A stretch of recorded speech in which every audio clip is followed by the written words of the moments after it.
Hindus kitchen. இன்றைக்கி நம்ம என்ன சமையல் தான் பார்க்க போகிறோம்.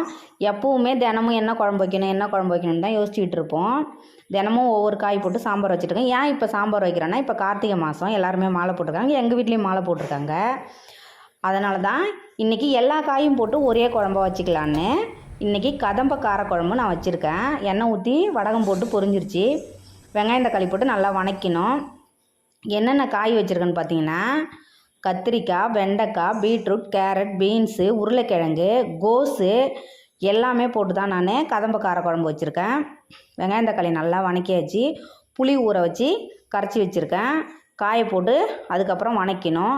நல்லா காயும் வணக்கினதுக்கப்புறமா இங்கே பாருங்கள், மண் சட்டியில் தான் நாங்கள் குழம்பு வைக்கிறோம். ஏன்னா காரக்குழம்பு மீன் குழம்புலாம் மண் சட்டியில் வச்சா தான் நல்லாயிருக்கும். இது மீன் குழம்பு வச்ச சட்டி கிடையாது. ஏன்னா மாலை போட்டிருக்கிறதால நம்ம கவுச்சி செஞ்ச பொருளெல்லாம் எடுத்து சமைக்கக்கூடாது. அதனால் வெஜ்ஜு செஞ்ச பாத்திரத்தில் தான் சமைக்கணும்.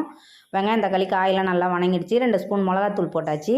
போட்டு அதையும் நல்லா பச்சை வாசனை போகிறோமா நல்லா வணக்கணும். மிளகாத்தூளை வணங்கினதுக்கப்புறம் நம்ம புளி கரைச்சி வச்சுருக்கிற தண்ணியை அதில் சேர்த்துக்கணும்.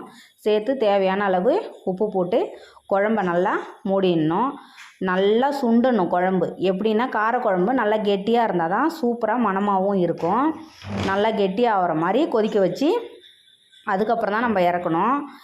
எப்பவுமே கிராமத்து ஸ்டைலில் நம்ம காரக்குழம்பு வச்சா சூப்பராக தான் இருக்கும். இது மாதிரி செஞ்சோம்னா, எங்கள் வீட்டிலலாம் சும்மா புளி மிளகாத்தூள் போட்டு உப்பு போட்டு அப்படியே கொதிக்க வச்சு கூட காயை சாப்பிட்ருக்கோம். நம்ம தாளிக்கிறதெல்லாம் எங்கள் வீட்டில் அந்த வேலையே கிடையாது. நாங்கள் கிராமத்தில் இருந்தோம்.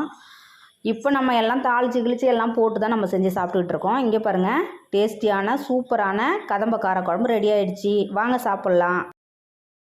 வீடியோ பார்த்துட்டு ஒரு லைக்கை தட்டி விடுங்க. குழம்பு ட்ரை பண்ணி பார்த்துட்டு கமெண்ட்டில் ஒரு மெசேஜை போட்டு விடுங்க. சப்ஸ்கிரைப் பண்ணுங்கள். எங்கள் சேனலுக்கு சப்போர்ட் பண்ணுங்கள். ஓகே, பாய். அடுத்த ஒரு சமையல் வீடியோவில் பார்க்கலாம்.